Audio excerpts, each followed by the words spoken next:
Assalamualaikum warahmatullahi wabarakatuh. Tabi pun, saya Yuni Aksayuna SPD, CGP Angkatan 11 dari SMA Negeri 16 Bandar Lampung dengan fasilitator Ibu Megawati dan pengajar praktik Ibu Hezi Marlina. Di sini saya akan memaparkan aksi nyata saya pada modul 1.4 budaya positif. Yang pertama, penyebaran pemahaman konsep-konsep inti budaya positif pada warga sekolah. Kemudian yang kedua, membuat keyakinan kelas. Latar belakang. Sekolah adalah sebuah lembaga yang dirancang untuk pengajaran siswa atau murid di bawah pengawasan pendidik atau guru. Sekolah merupakan tempat untuk murid menimba ilmu, mendapatkan pendidikan. Untuk itu diperlukan adanya lingkungan sekolah yang aman dan nyaman yang memberikan keleluasaan kepada semua warga sekolah untuk mengekspresikan diri.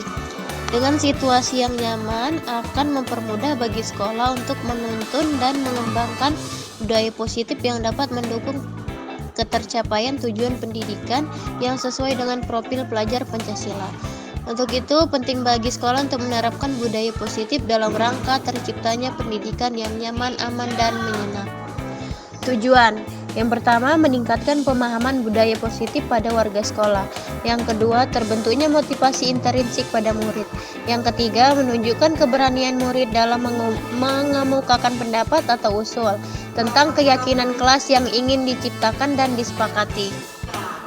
Tolak ukur yang pertama, terciptanya suasana atau lingkungan positif di lingkungan sekolah. Yang kedua, terbentuknya keyakinan kelas yang disepakati bersama. Yang ketiga, terwujudnya pendidikan yang berpihak pada murid. Yang keempat, seluruh warga sekolah dapat menerapkan budaya positif yang konsisten. Ini masa tindakan yang akan dilakukan. Yang pertama, melakukan koordinasi dengan kepala sekolah dan wakil kepala sekolah. Kemudian yang kedua, melakukan sosialisasi tentang budaya positif. Yang ketiga, menyusun keyakinan kelas yang disepakati bersama. Dukungan yang dibutuhkan. Yang pertama, kolaborasi yang kuat antara kepala sekolah, wakil kepala sekolah, rekan sejawat, wali kelas, guru BK, dan murid.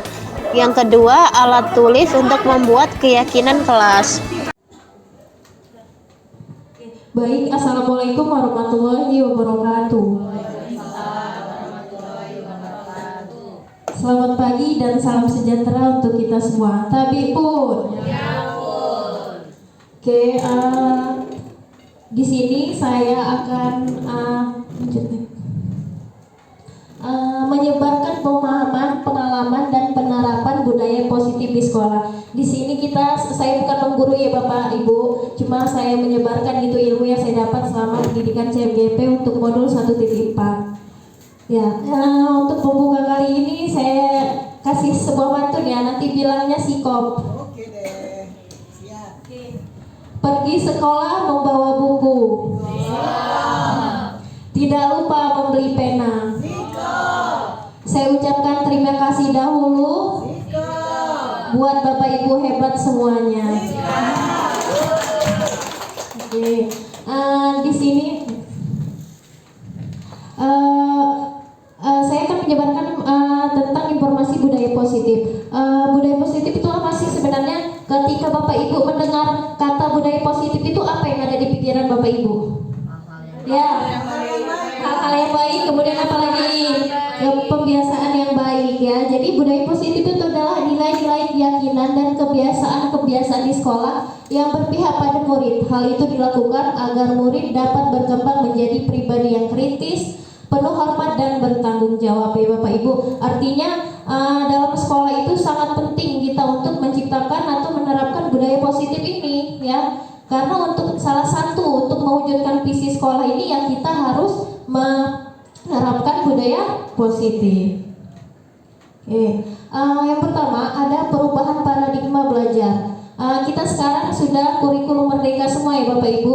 Sebelumnya kita kurikulum 13 gitu kan, artinya ada perubahan kurikulum. Nah, perubahan paradigma ini belajar, maka kurikulum merdeka yang kita laksanakan sekarang ini adalah paradigma baru dalam pendidikan yang bertujuan untuk menghadapi tantangan abad ke-21.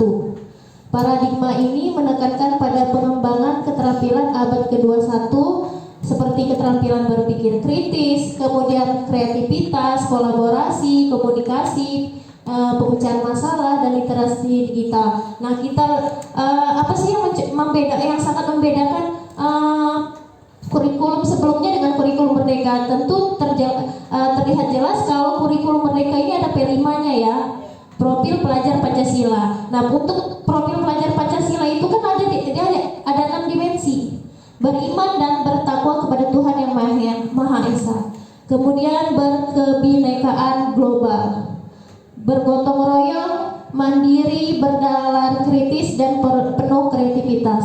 Nah, kalau untuk P5 ini, jadi kita bukan hanya fokus untuk maksudnya gini, gelar karya, asal gelar karya gitu. Artinya yang fokuskan itu bukan panen karyanya aja yang difokuskan, tapi lebih ke prosesnya gitu. Bagaimana anak-anak ini dapat menerapkan nilai-nilai ini, karena di dalam profil pelajar Pancasila itu tentu ada gotong royongnya gitu ya, mandirinya, kemudian kreativitasnya jelas gitu ya. Next. Oke. Seorang guru harus senantiasa menciptakan budaya positif di sekolah dengan disiplin positif, motivasi perilaku manusia, ada hukuman dan penghargaan. Kemudian ada posisi kontrol. Posisi kontrol ini kita sebagai apa? Karena nanti ada 5 posisi kontrol kita guru. Kemudian ada keyakinan kelas. Keyakinan kelas dan kesepakatan kelas itu berbeda ya Bapak Ibu.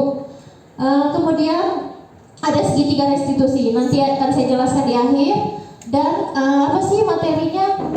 Kenapa kita harus menerapkan budaya positif ini? Agar pendidikan kita sesuai dengan pemikiran Ki Hajar Dewantara, gitu ya Bapak Ibu. Oke, konsep-konsep inti budaya positif. Yang pertama itu ada disiplin positif dan nilai-nilai kebajikan. Yang kedua itu ada kebutuhan dasar. Kebutuhan dasar manusia itu ada 5, nanti saya jelaskan. Kemudian ada teori motivasi, hukuman dan penghargaan. Kemudian ada keyakinan kelas, posisi kontrol kita guru, dan segitiga restitusi dalam penyelesaian masalah. Nah, ini nanti artinya budaya positif itu ilmunya banyak gitu loh. Yang pertama kita harus disiplin positif, terus ada nilai-nilai kebajikan yang harus kita terapkan, ada kebutuhan dasar, kemudian ada posisi kontrol, ada segitiga restitusi dalam penyelesaian masalah. Nah, tapi kalau ketika segitiga restitusi ini untuk masalah kayak judi online, pembunuhan, itu tidak bisa kita terapkan gitu ya. Terus kalau udah bunuh, udah judi, udah tawuran besar itu nggak bisa kita selesai dengan segitiga restitusi. Next. Oke, yang pertama ada disiplin positif. Disiplin positif adalah cara penerapan disiplin mengajarkan anak-anak untuk bertanggung jawab, menumbuhkan kesadaran diri berdasarkan nilai-nilai kebajikan seperti toleransi, bertanggung jawab, jujur, dan saling menghormati. Kemudian disiplin positif ini untuk dibiasakan pada anak sejak dini ya. Sebab disiplin akan membentuk karakter positif anak agar kelak ia mampu menentukan sendiri mana tindakan yang harus dilakukan, mana tindakan yang harus sebaiknya dihindari begitu. Oke, jadi kita hidup ini tentu memiliki kebutuhan dasar ya Bapak Ibu. 5 dasar kebutuhan manusia. Yang pertama adalah kebutuhan hidup, tentu itu jelas ya. Kalau 5 kebutuhan bertahan hidup itu tentunya kita perlu makan, itu tadi kan, perlu minum, perlu pakaian. Kemudian kasih sayang dan rasa diterima, kebutuhan untuk diterima. Kemudian penguasaan, kebutuhan pengakuan atas kemampuan. Kemudian ada kebebasan, kebutuhan akan pilihan dan kesenangan. Nah, jika anak itu melakukan pelanggaran atau melakukan kesalahan, maka berarti ada salah satu kebutuhan dasar itu di sini yang tidak terpenuhi gitu. Jadi nggak bisa kita harus ngejudge atau menghukum itu karena berartinya dia ada sebabnya begitu kan. Ada kebutuhan dasar yang tidak terpenuhi itu tadi.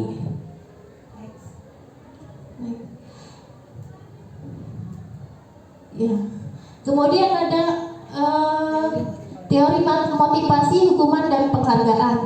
Nah, ada 3 motivasi perilaku manusia ya Bapak Ibu. Yang pertama untuk menghindari ketidaknyamanan atau hukuman. Kemudian untuk mendapatkan imbalan atau penghargaan dari orang lain. Kemudian untuk menjadi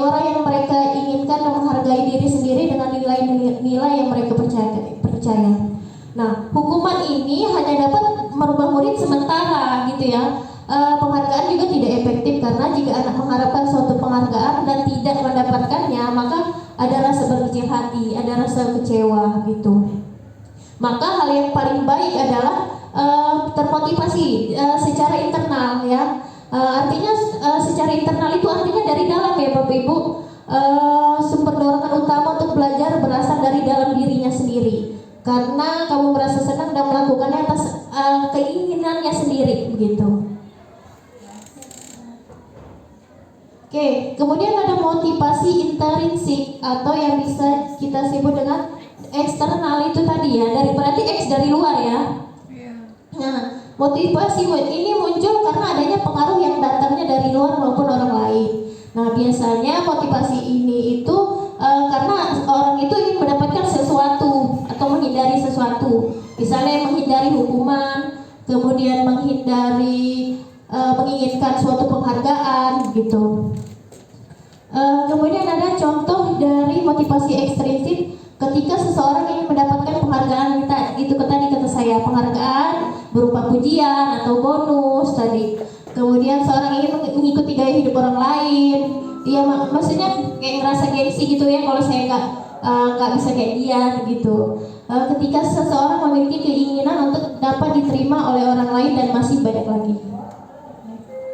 Nah, jadi di sini ada juga budaya positif yang ketiga, yaitu konsep intinya keyakinan kelas. Jadi keyakinan kelas itu berbeda dengan kesepakatan kelas ya Bapak Ibu. Nah, kalau keyakinan itu dia seperangkat nilai dan prinsip yang harus disepakati bersama oleh guru dan siswa untuk memandu perilaku interaksi di dalam kelas. Guru dan murid membuat keyakinan kelas secara bersama, kemudian disepakati bersama gitu. Keyakinan kelas dapat dijalankan bersama dengan nilai-nilai kebajikan dan motivasi yang internal. Nah, jadi gini, contohnya keyakinan kelas itu dia misalnya di dalam kelas ini nggak boleh makan selama pembelajaran gitu. Atau di dalam kelas ini misalnya ketika ada yang berbohong begitu, kemudian dikasih konsekuensinya apa gitu. Contohnya. Nah, ini contoh keyakinan kelas ya Bapak Ibu. Yang pertama itu contohnya datang tepat waktu, kemudian menghormati guru dan teman, kemudian angkat tangan jika ingin berbicara, dengarkan penjelasan guru, kemudian merapikan buku setelah belajar, kemudian ada dilarang makan minum di kelas, membuang sampah, bermain di halaman, jujur dalam ujian, minta izin sebelum keluar kelas. Jadi berbeda ya Bapak Ibu kesepakatan kelas dan keyakinan kelas itu. Jadi kalau kita tahu kan selama ini tuh kesepakatan kelas saja gitu kan. Kalau kesepakatan kelas itu kayak misalnya gini ya, setahu saya misalnya dalam tergantung ininya ya, tergantung kadang kan tergantung guru mapelnya juga ya. Kalau untuk kesepakatan kelas pelajaran matematika atau bahasa Indonesia itu gimana gitu kan, tergantung. Misalnya kalau untuk pelajaran bahasa Indonesia kesepakatan kelasnya misalnya yang telat merangkum misalnya dikasih konsekuensi apa gitu. Nah, tapi kalau keyakinan kelas itu nilai-nilai yang kita yakini bersama dan disepakati bersama untuk dilakukan. Kemudian ada posisi kontrol. Nah, 5 posisi kontrol guru yaitu ada penghukum, kemudian ada pembuat rasa bersalah, kemudian ada juga sebagai teman, kemudian ada sebagai pemantau, manajer gitu ya. Saya sendiri merasa begini Bapak Ibu, ketika selama ini saya ternyata salah gitu ya. Saya merasa karena kan kita gini, kebanyakan kita itu posisi kontrolnya sebagai penghukum ya Bapak Ibu, penghukum atau pembuat rasa bersalah gitu ya. Dikit-dikit misalnya ada anak yang telat langsung dicaci maki gitu, kamu ini gini-gini, sana langsung ini apa sih namanya, langsung push up 50 kali gitu kan. Kadang juga kita pernah punya posisi kontrol pembuat rasa bersalah itu nanti dengan seperti kita kasih pertanyaan gitu. Kadang juga kita posisi kontrol itu ada sebagai teman, kemudian ada pemantau, ada manajer. Nah, tapi yang paling baik itu adalah posisi sebagai manajer gitu ya. Manajer ini posisi di mana guru berbuat sesuatu bersama dengan murid. Artinya muridnya dipanggil, kemudian mempersilahkan murid mempertanggungjawabkan perilakunya, mendukung murid agar dapat menemukan solusi atas permasalahannya sendiri. Misalnya, oh iya boleh Bu Ana. Contoh posisi kontrol sebagai penghukum nih. Sabrina hari itu bangun terlambat dan terburu-buru sampai di sekolah. Dia pun akhirnya sampai di gerbang sekolah, tapi baru menyadari kalau tidak menggunakan sepatu hitam seperti tertera di peraturan sekolah. Di depan pintu kelas, Bapak Lukman memperhatikan sepatu Sabrina yang berwarna coklat. Sabrina berusaha menjelaskan bahwa dia terburu-buru dan salah mengenakan sepatu. Kemudian Pak Lukman menanyakan kepada Sabrina, apa peraturan sekolah tentang seragam warna sepatu? Sabrina menjawab, sudah mengetahui sepatu harus berwarna hitam, namun terburu-buru dan salah mengenakan sepatu. Selain tidak mungkin kembali pulang karena rumahnya jauh, Pak Lukman tetap bersikeras pada peraturan yang berlaku dan mengatakan, ya sudah, kamu sudah melanggar peraturan sekolah, kamu salah, sudah terlambat, salah pula warna sepatunya. Segera buka sepatumu kalau tidak bisa mengenakan warna sepatu sesuai aturan. Agak di bawah. Nah, lagi. Sabrina meminta maaf dan memohon kembali kepada Pak Lukman agar tetap dapat mengenakan sepatunya dan berjanji tidak akan mengulangi kesalahannya. Namun Pak Lukman tidak mau. Tidak, kamu telah melanggar peraturan sekolah. Kalau tidak sanggup ambil sepatu di rumah atau diantarkan sepatu ke sekolah, ya sudah, kamu tidak bersepatu saja seharian di sekolah. Sekarang copot sepatumu dan silahkan belajar tanpa sepatu seharian. Sabrina pun dengan berat hati mencopot sepatunya dan memberikannya kepada Pak Lukman. Seharian dia tidak berani berkeliling sekolah karena malu dan lebih banyak berdiam diri di kelas tanpa sepatu, gitu ya. Bapak Ibu, jadi yang kita lihat dari kasus ini apa? Artinya guru sebagai penghukum ya Bapak Ibu. Nah, akibatnya apa? Dia artinya kondisi ininya ya, jiwanya, mentalnya ya, dia tidak berani berkeliling sekolah karena malu dan banyak berdiam diri di dalam kelas, gitu ya. Jadi Pak Lukman ini menurut Bapak Ibu salah nggak? Salah sih. Salah ya. Sebetulnya nggak salah juga sih, ada Benernya berarti ada salahnya ya Bu ya. Cara memberi hukumannya. Iya, maksudnya artinya salahnya ini cara memberi hukumannya ya Bapak Ibu ya. Karena akhirnya kan merusak ininya ya, mentalnya. Jadi dia nggak berani itu keliling sekolah karena malu tadi kan. Artinya pulang sekolah mungkin sepatunya belum tentu diberikan atau tidak, kan kita nggak tahu. Nah berarti kan gini, artinya posisi kontrol sebagai penghukum itu salah gitu ya. Itu tidak tepat gitu ya Bapak Ibu. Karena gini, yang pertama masalah kejiwaan anak, mental anak itu tadi jadi terganggu. Oke, solusinya kalau misalnya menurut Bapak Ibu, kalau sebagai manajer Pak Lukman ini harus gimana? Saya kasih peringatan dulu. Iya. Kalau ini udah kesekian kali ya. Oh iya. Kita kasih peringatan. Mungkin ya 2 kali, nggak bisa 2 kali. Oh iya. Kemudian hukumannya juga mungkin lebih kepada jangan yang seperti ini gitu. Mungkin lagi saya belum ada ide kalau sementara ini. Oh iya ya, itu ya gitu ya Mem. Menurut Mem, kalau masih sekali ini nggak usah ya Mem ya. Kan ingetin aja dulu. Gitu. Iya, peringatan berulang. Kalau misalnya udah 3 kali, 4 kali artinya udah biasa gitu ya. Sampai 3 kali, 4 kali, 2 kali aja. 2 kali udah baru ini ya.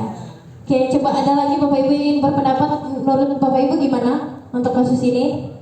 Salah ya, jelas salah ya. Oke, untuk gini, artinya sebaiknya gini, Pak Lukman ini kan dia sudah menjelaskan tuh alasannya, rumahnya jauh gitu kan. Nah, tidak harus langsung mengambil sepatunya gitu ya, karena kemana-mana kan kita ini pakai sepatu. Kalau nggak pakai sepatu gimana gitu kan? Ya, artinya sebagai posisi kontrol guru sebagai penghukum itu salah ya Bapak Ibu. Ya, sebaiknya sebagai manajer, lihat Bu. Ya kesannya nggak manusiawi. Iya, tidak manusiawi. Ini contoh posisi kontrol sebagai manajer. Anto dan Nino sedang bermain bersama di lapangan basket dan tiba-tiba terlihat dalam sebuah pertengkaran adu mulut. Dino pun menjadi emosi dan mengadakan kontak fisik menarik kemeja Anto dengan kasar sampai 3 kancingnya terlepas. Pada saat itu guru piket langsung melerai mereka dan membawa mereka ke ruang kepala sekolah. Ibu Suti sebagai kepala sekolah berupaya menenangkan keduanya, terutama Dino. Dino, sepertinya kamu saat ini sedang marah sekali. Mendengar itu, Dino pun mengalir bercerita tentang kekesalan hatinya. Ibu Suti pun melanjutkan bahwa membuat kesalahan adalah hal yang manusiawi dan bahwa mempertahankan diri adalah hal yang penting. Namun meminta Dino memikirkan cara yang lain, mungkin lebih efektif karena saat ini Dino berada di ruang kepala sekolah. Ibu Suti melanjutkan bertanya tentang keyakinan sekolah yang disepakati, serta apakah Dino bersedia memperbaiki kesalahan yang telah dilakukan terhadap Anto. Dino pun akhirnya perlahan mengangguk. Kemudian Ibu Suti balik bertanya kepada Anto, hal apa yang bisa kamu lakukan untuk memperbaiki masalah? Anto menjawab, saya perlu kancing baju saya diperbaiki. Ibu saya akan marah saat melihat kancing baju saya sampai copot 3. Jadi mereka ini berkelahi ya. Ibu Suti pun kembali bertanya ke Dino, apakah yang akan dilakukan untuk menggantikan 3 kancing Anto yang terlepas tadi. Dino pun berpikir sejenak, namun menjawab, wah tidak tahu Bu, saya lem kembali mungkin ya Bu. Ibu Suti berpikir sebentar dan menanggapi, kalau dilem akan mudah terlepas kembali Dino. Bagaimana kalau kamu menjahitkan saja? Bersediakah kamu Dino? Tanpa ragu-ragu dan menanggapi menjahit. Mana saya tahu bagaimana menjahit. Artinya si Dino ini nggak tahu kan jahit, sedangkan dia harus bertanggung jawab kan karena dia sudah melepaskan kancing baju itu tadi. Kemudian Dino berpikir sejenak memandang kemeja Anto dan menanggapi, yang mengajari saya siapa Bu? Dengan cepat Ibu Suti menjawab, Pak Irfan, guru tata busana. Dino kembali diam sejenak memandang kemeja Anto yang tanpa kancing. Akhirnya Dino mengangguk tanpa menyetujui dan sepanjang siang itu Dino belajar menjahit dan memperbaiki kemeja Anto. Terakhir kali terlihat kedua anak laki-laki tersebut, Dino dan Anto, pada jam pulang sekolah. Mereka sudah bercengkrama dan bersanda gurau. Nah ini artinya posisi kontrol guru itu sebaiknya adalah sebagai manajer gitu ya. Oke, jadi artinya di sini kan dia siswa yang berkelahi tadi dipertemukan ya, kemudian ditanya apa sih kenapa gitu loh sampai berantem kancingnya sampai copot 3. Solusinya apa sih? Kalau takut kan kena marah ibunya kan, akhirnya kan apa, disuruh dia bertanggung jawab atas kesalahannya tadi. Dia berkelahi sampai kancing baju anaknya copot gitu kan. Nah, artinya di sini posisi sebagai manajer itu guru mengumpulkan gitu, maksudnya bertemu dengan murid lalu memberikan solusi, memecahkan masalah bersama atau jalan keluar bersama, gitu ya Bapak Ibu. Oke, jadi sebaiknya kita itu posisi kontrolnya sebagai manajer ya, bukan penghukum gitu. Oke. Kemudian ada segitiga restitusi dalam penyelesaian masalah. Segitiga restitusi adalah proses menciptakan kondisi bagi murid atau anak untuk memperbaiki kesalahan mereka sehingga mereka bisa kembali pada kelompok mereka dengan karakter yang lebih kuat. Ada 3 langkah segitiga restitusi, yaitu menstabilkan identitas, kemudian validasi tindakan yang salah, kemudian menanyakan keyakinan. Ini saya kasih contoh untuk segitiga restitusi yang sudah saya terapkan di sekolah ya Bapak Ibu.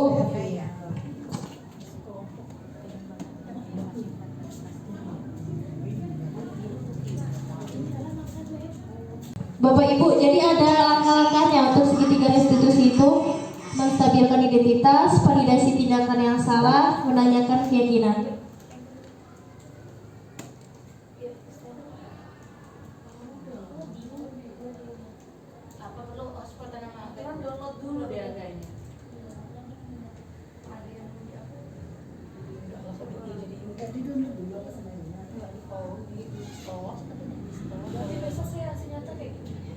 Wanita ada tuh sih.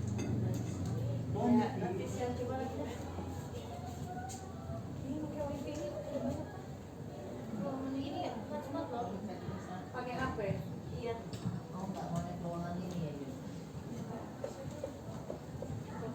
Bapak Ibu, jadi saya setelkan ini ya, apa sih? Segitiga restitusi. Saya tayangkan. Ya. Malas ya. Kok dibodok-bodok. Tayang-tayang. Iya. Sudah di kartu. Nggak bisa di full. Tayangan. Oh, bukan video itu. Ya kan ya full kan. Full. Masuk channel ini. Yang lagi mau ngomong apa Ibu? Tayang itu. Ngapain? Gak apa-apa, kok Bu, bisa diawasi kita.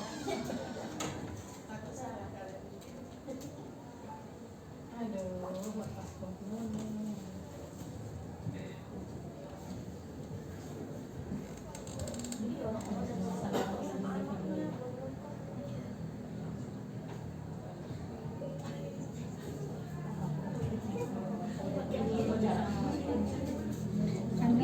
Ini yang buat anak saya lomba ini sih seminggu itu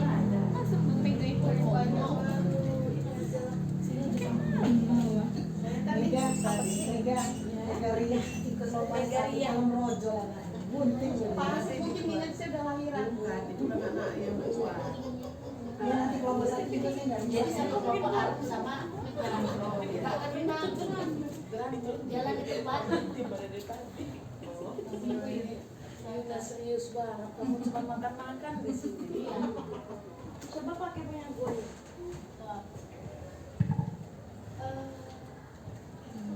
Nanti urusan belakang ya Kan kita ya ada itu ya. pertemuan. Iya. Tapi ya nanti urusan belakang pakailah sekarang gitu. Yang punya yang mana Mbak? Devi Rahma, Pak Rahma ini Devi. Dibutuhkan kuota yang besar karena ini mencerita YouTube. Harapkan lagi.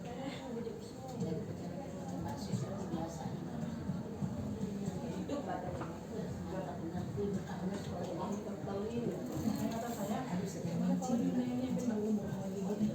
Jangan provokasi. Ingat, saya jadi ya. Nah,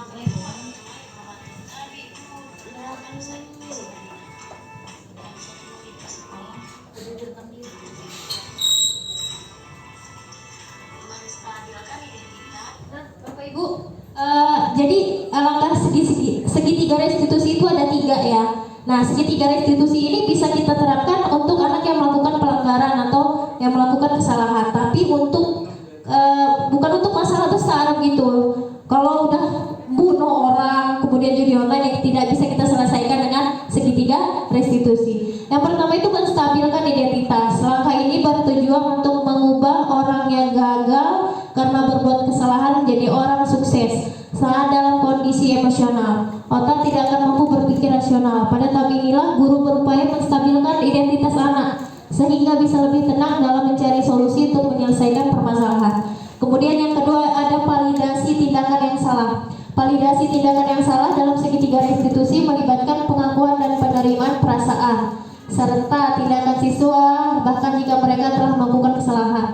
Nah, kalau untuk menstabilkan identitas itu begini, misalnya kita tanya dulu tuh pertama alasannya kenapa sih dia bisa melakukan itu gitu. Kemudian pas validasi tindakan yang salah itu dia merasa bersalah nggak? Kenapa kalau merasa bersalahnya itu?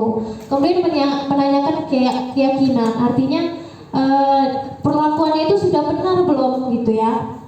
Next.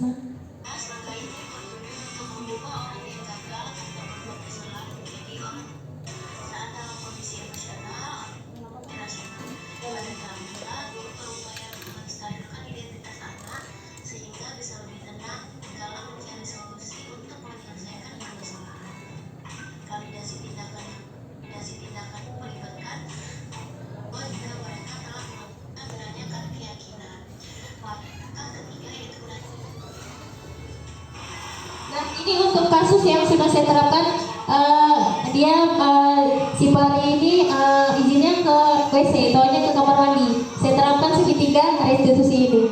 Boleh ditonton. Coba stop dulu. Ini di sini nggak sih? Iya. Ya, coba silakan.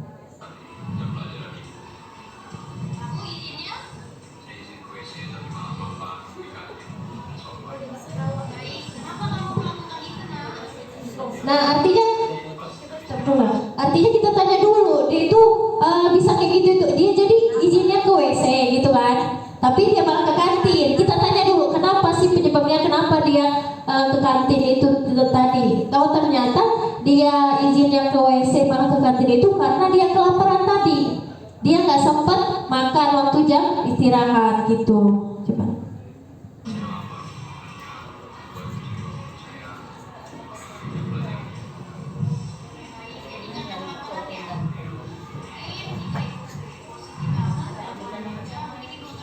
Nah, gini, coba stop. Aduh, tadi. Nah, jadi di sini saya berkatakan untuk menstabilkan identitas. Jika ibu di posisi kamu sedang kelaparan, mungkin ibu akan melakukan hal yang sama, gitu ya. Nah, kemudian artinya untuk menenangkan murid itu, untuk menstabilkan identitasnya. Lanjut, nah.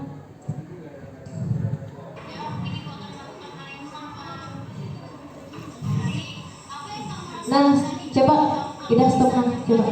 Nah, untuk validasi tindakan yang salah itu artinya ibu, bapak ibu, kita validasi dia itu tindakan yang salahnya itu apa sih yang dirasakan gitu ketika melakukan itu kesalahan itu? Apa dia merasa bersalah nggak? Atau dia misalnya atau biasa aja gitu? Lanjut, nah.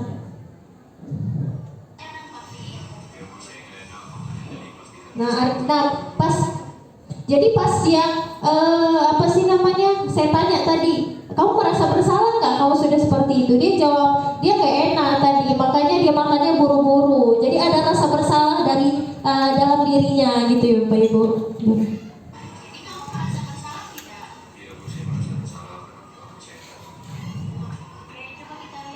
Nah, stop. Oke, kemudian yang ketiga itu menanyakan keyakinan kelas. Kita tanya tuh, jadi perbuatannya ini udah sesuai belum dengan keyakinan kelas atau atau melanggar nggak keyakinan kelas?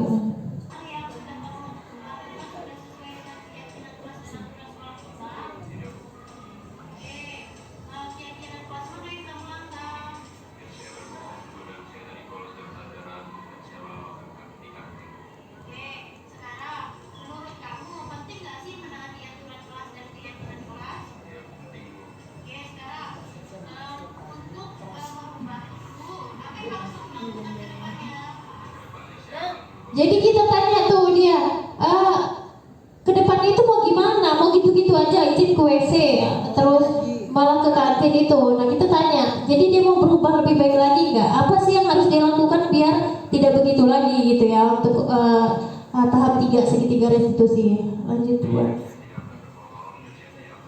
Nah dia tidak akan berbohong katanya tadi, dia akan bolos jam pelajaran tadi.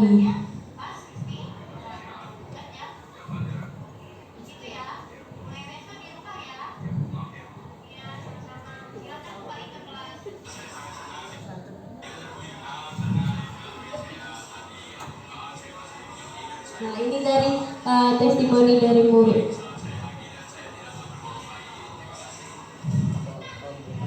Kemudian kasus yang kedua itu ada, coba di post dulu. Jadi ada kalau Fernanda 12.5 ya, mungkin Bapak Ibu mengajar, dia kan sering terlambat ya, karena itu rumahnya jauh, rumahnya di negeri Sakti ya. Nah artinya di sini kita terapkan segitiga restitusi tadi. Yuk.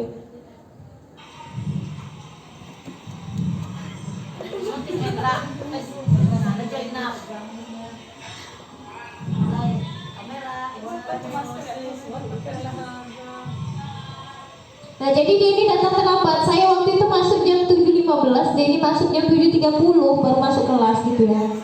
Sering memang terlambat ya. Karena rumahnya jauh. Nah artinya, di sini menstabilkan identitas. Kita tanya dulu, kamu tahu kan kenapa kamu, artinya dia sadar nggak sih kalau dia itu dipanggil itu kenapa gitu kan? Nah lanjut, Buana.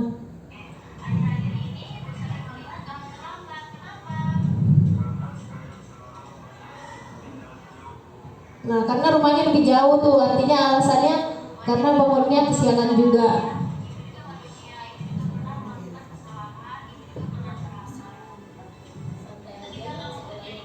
Nah, kita tanya tuh untuk validasi tindakan yang salahnya. Ketika dia terlambat gitu dia ngerasa gimana gitu kan? Yuk coba.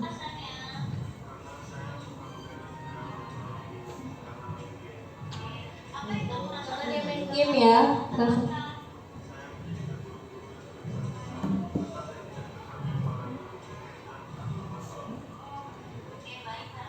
Nah, di sini kita tanya tuh, kalau dia terlambat, sudah sesuai dengan keyakinan kelas dan aturan sekolah belum? Ternyata dia menjawab dia melanggar ya Bapak Ibu. Nah, terus kemudian kita tanya tuh, biar dia nggak terlambat lagi tuh gimana?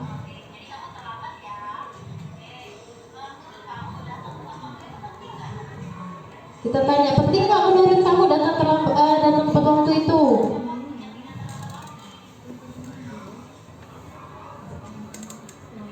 Nah, ini berarti gini Bapak Ibu. Stop.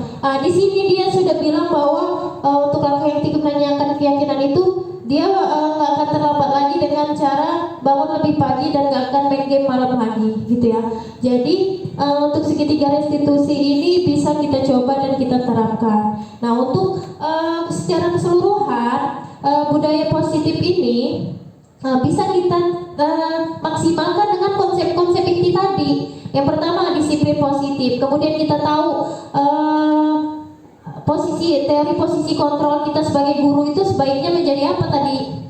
Sebagai manajer, bukan sebagai penghukum ya Bapak Ibu. Kemudian kita harus tahu dulu kebutuhan dasar manusia. Berarti ketika anak itu melakukan pelanggaran, kebutuhan dasar mana yang dibutuhkan gitu, yang kurang gitu. Kemudian ada keyakinan kelas tadi. Jadi keyakinan kelas berbeda ya Bapak Ibu dengan kesepakatan kelas gitu ya. Oke, untuk pemaparan saya jika ada yang bertanya silahkan Bapak Ibu. Bu Yuna, Ya, Mem. kan tadi ada apa namanya? Ada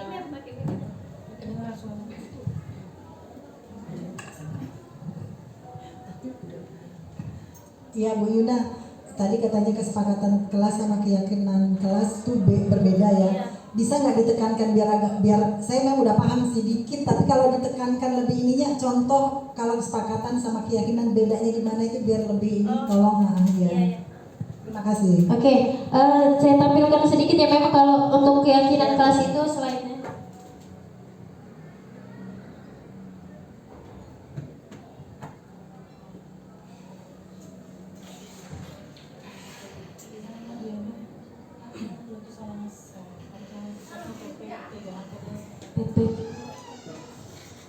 Nah, untuk keyakinan kelas itu jadi Pem minta penjelasan yang lebih rinci gitu ya antara keyakinan kelas sama kesepakatan kelas. Nah, kalau keyakinan kelas itu artinya dia seperangkat nilai dan prinsip, ada prinsipnya yang disepakati bersama oleh guru dan siswa untuk memandu perilaku dan interaksi di dalam kelas. Nah, kalau kesepakatan kelas itu kan contoh keyakinan kelas gini, coba bawah. Nah, contoh keyakinan kelas itu dia ada nilai-nilainya. Tadi bawah lagi ada jujur dalam ujian, begitu, kemudian minta izin sebelum keluar kelas, kemudian tidak boleh bermain di halaman, membuang sampah pada tempatnya. Jadi dia kalau keyakinan kelas itu kayak misalnya nilai-nilai prinsipnya, prinsip keyakinan kelas itu begitu ya. Kalau kesepakatan kelas kan ini kita lain bisa tergantung guru mapel ya Bapak Ibu biasanya. Oh, kalau guru ini nggak bisa tuh misalnya dia harus 15 kalau terlambat sehari nggak boleh dinilai lagi gitu kan. Ada yang enggak gitu kan, berbeda tergantung ya, begitu. Berarti lebih ke nilai-nilai. Iya. Kalau kesepakatan lebih kepada pekerjaan mereka. Iya. Jadi kalau keyakinan kelas itu dia lebih ke ada nilai dan prinsip-prinsipnya gitu ya Mem. Ya, paham. Ya, ada yang lagi bertanya Bapak Ibu? Iya Mem. Itu tadi waktu ada anak dua yang makan di WC, makan dari WC ada yang ke kantin, kemudian ada yang terlambat. Terlihat di tayangan tadi itu tidak langsung diberi di depan itu, tapi dipanggil. Iya, dipanggil di luar jam mengajar. Jadi ketika itu udah kita suruh duduk biarin aja berarti. Jadi gitu Mem, karena kalau kita ngejas marah-marah depan temannya, takutnya nanti dia malu gitu kan, malu kita artinya setelah selesai belajar baru kita panggil anak itu, dan memanggilnya itu jangan di tempat ramai Bapak Ibu ya, karena dia kan malu ya. Jadi di tempat yang sepi, tadi ada saya ajak diskusi dia di tempat yang sepi, artinya biar dia nggak malu itu tadi. Selama ini kan yang dilakukan begini, karena tadi ada kesepakatan kelas di awal tadi, bila mana saya sudah ada di dalam, ya gurunya sudah masuk, dia terlambat 10 menit, berarti konsekuensinya saya tidak mengambil hak mereka untuk belajar, tapi mereka ada di dalam kelas, tetap belajar di situ. Iya. Ini saya biarin aja dia, tapi mereka tidak duduk. Oh gitu Nah, ya. apa boleh seperti itu. Iya sebenarnya. Jadi tadi Mem disuruh duduk nggak duduk ya di luar kelas. Tetap di dalam kelas. Tetap di dalam kelas duduk. Perhatikan, jadi mereka ketika saya menjelaskan mereka masih Di bisa kelas. belajar, tetapi Oh. mereka tidak duduk. Oh berdiri. Enggak berdiri. Di depan, duduk di lantai. Oh iya itu nggak pernah. Mereka tidak saya keluarkan. Oh ya itu. Jadi Nah, tidak mereka membuat tetap hak dapat. mereka untuk Oh, belajar, iya. tapi tidak duduk di bangku. Oh iya. Artinya mereka tetap duduk dan tetap mendapatkan hak. Itu artinya namanya konsekuensi ya Mem, ya, bukan penghukum. Nah berarti itu bisa nggak apa-apa, bagus ya. Artinya konsekuensi dia, bukan menghukum. Kalau menghukum kan gini, artinya dia menghilangkan. Udah kamu pergi sana, gak usah ikut pelajaran saya lagi seterusnya gitu kan. Nah kalau konsekuensi tadi artinya kan itu konsekuensi, bagus itu Mem. Artinya jadi dia oh biar saya nggak ini lagi, inilah berarti saya tahu nih konsekuensinya kalau saya terlambat gitu kan gitu. Berarti yang saya lakukan benar. Iya, karena ini konsekuensi, bukan penghukum gitu. Karena kalau saya suruh keluar, mereka dalam hatinya alhamdulillah. Iya betul. Alhamdulillah nggak belajar gitu ya Mem ya gitu. Saat lagi Iya. Iya.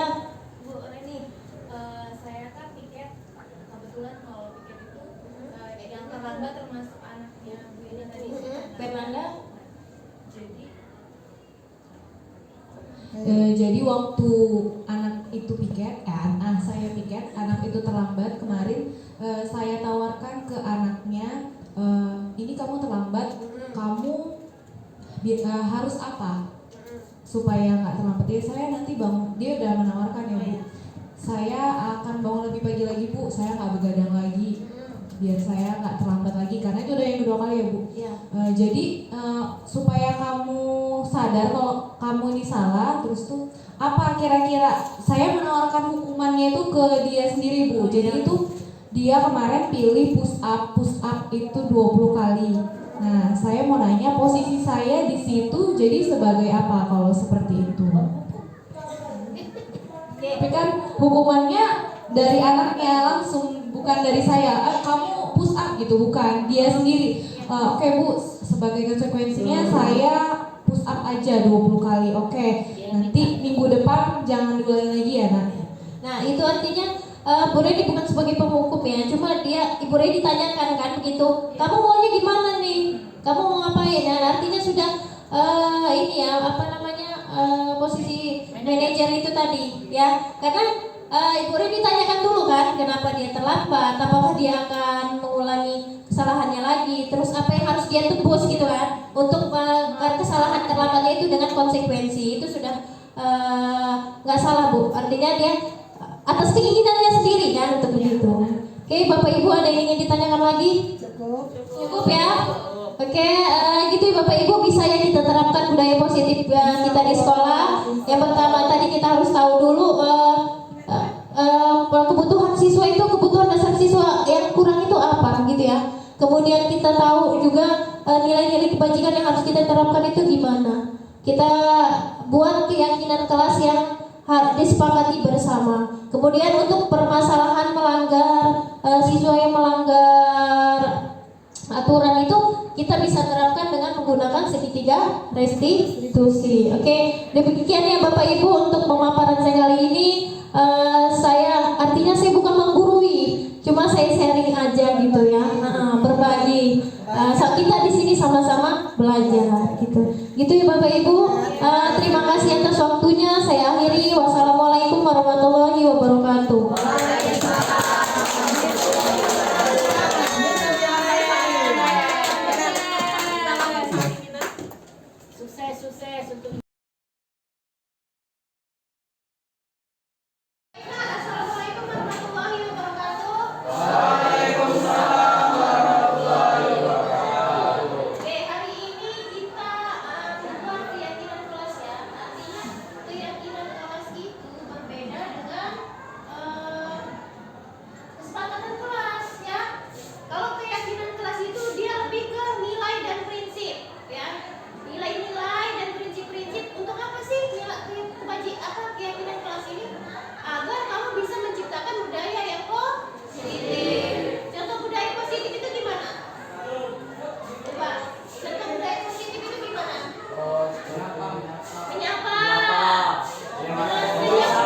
Sabar ya Putra. Biasanya kayak gitu.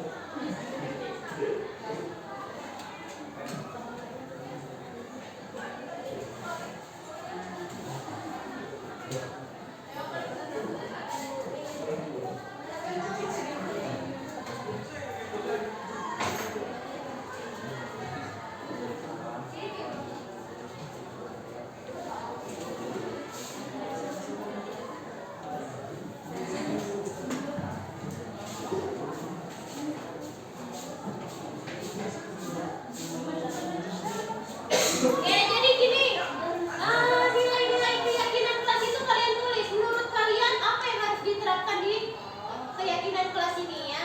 Misalnya harus jujur, nggak boleh nyolong makan teman, bekal teman, nggak boleh nyomot-nyomot makanan teman kalau tanpa izin, misalnya gitu. Harus jujur, nggak boleh bohong.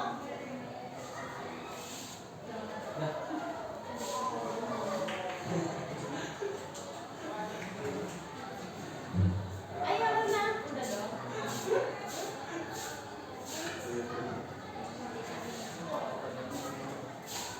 Bro, Ya, sudah. ya sabar Putra.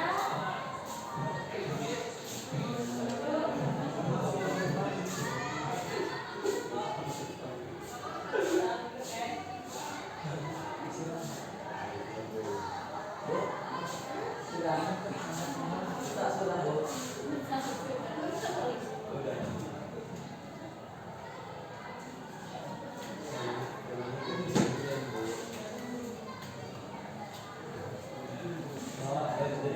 Kita ngisi ini ya.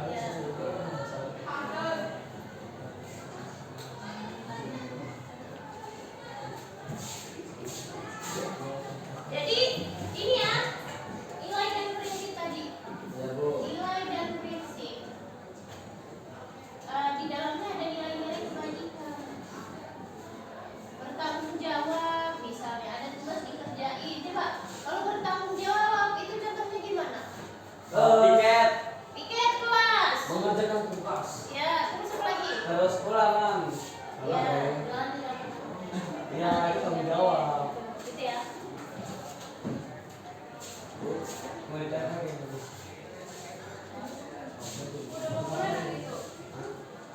Iya. Ya, udah semua. Sudah. Ya, baik satu-satu ya. Punya Putra apa? Dibacain nggak, Bu? Tempel. Ayo sebentar aja, langsung bacanya, Bu. Nanti.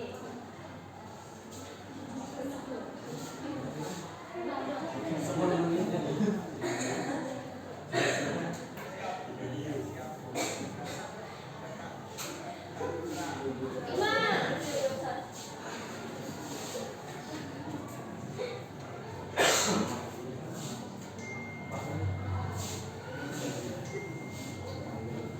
Ya, punya Bima. Punya Cahya.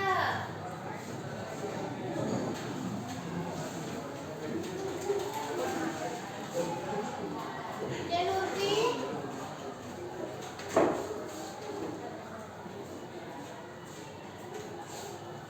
Oke.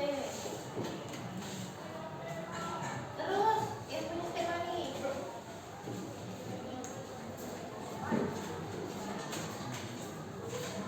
Punya si ini, Cahya.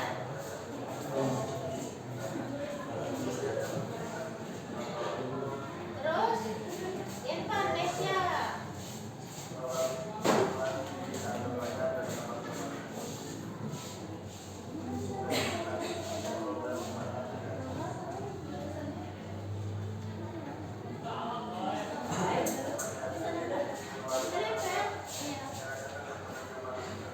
Balik ke penulisnya. Ini siapa ini? Tulis lagi. Tulisnya yang kebalik, yang ditempel. Kan ada dua. Tulisnya yang Oh iya sih. balik. Yang ditulisnya bagian depan, jangan yang di depan tuh.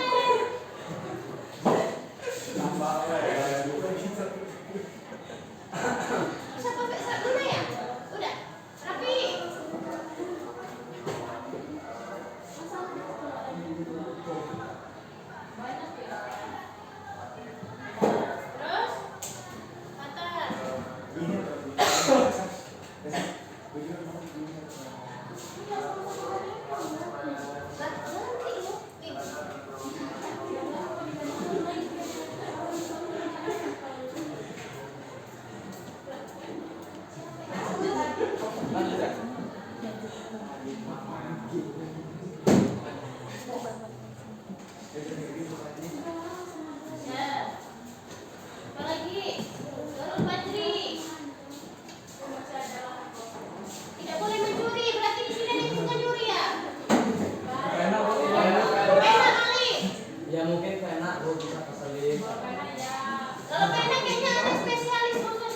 Yang mana?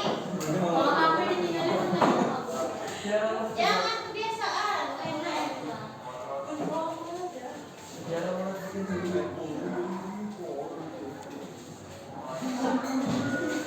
Nah, coba sekarang kita lihat.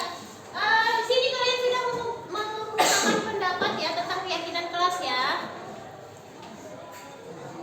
Nah, sekarang ini kita lihat dari pendapat-pendapat kalian ini akan kita sepakati bersama ya.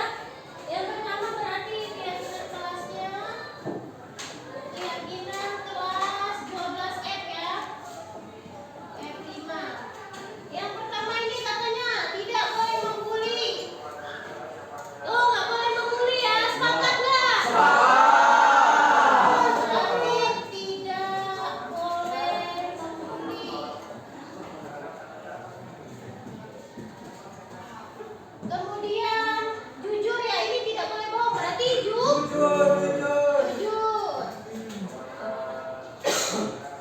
Kemudian ada lagi, ini sopan santun senyum sama-sama. Berarti 5S ya. Iya, Bu. Selalu apa? Sopan santun. Di situ senyum, Salam.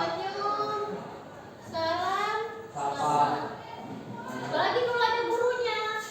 Kalau ada gurunya jangan kamu gurunya lewat kamu harusnya salim ya, nunggu. Ini enggak, ada kan gurunya ada kamu ngengkeng.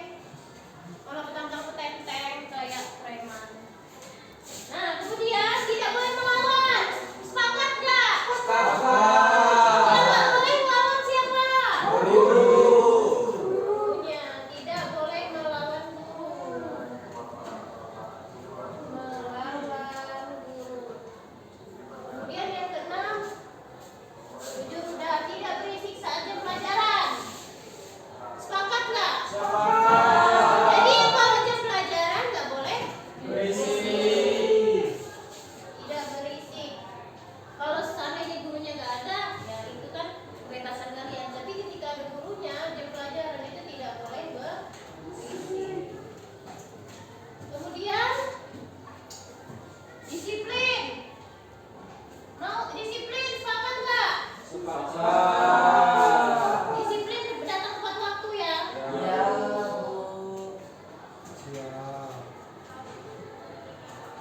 Terus menghina tinggi badan orang. Siapa di sini suka menghina tinggi badan orang? Siapa yang menghina? Berarti sepakat nggak tidak boleh menghina? Bisa. Tidak boleh menghina, tidak boleh membuli, itu masuk ke sini ya. Udah jadi satu sama ini ya. Kemudian, udah. Berarti kita tidak keluar. Nah, nih. Tidak keluar kelas di saat jam pelajaran. Ya, kecuali kalau kamu mau ke toilet ya. Itu pun izin dulu sama gurunya. Ya. Oke. Apa sepakatnya?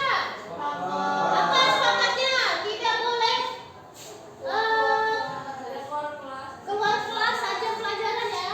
Tidak boleh keluar kelas saat jam pelajaran, gitu ya. Kemudian udah dilarang membuat gaduh. Tadi udah ya, tidak berisik tadi ya. Tidak berisik tadi. Masuk ke sini. Habis itu ramah, sopan terhadap guru udah ya. Masuk ke mana tuh? Ini ya, masuk sini ya. Tidak boleh melawan sama sopan itu dia apa tujuannya sama. Kemudian menjaga tata krama, nggak bolos. Tidak bolos ya. Itu tidak bolos tadi berarti masuk ini tadi ya. Masuk ke sini ya. Tidak boleh keluar kelas saat jam pelajaran.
Sekian pemaparan aksi nyata budaya positif dari saya.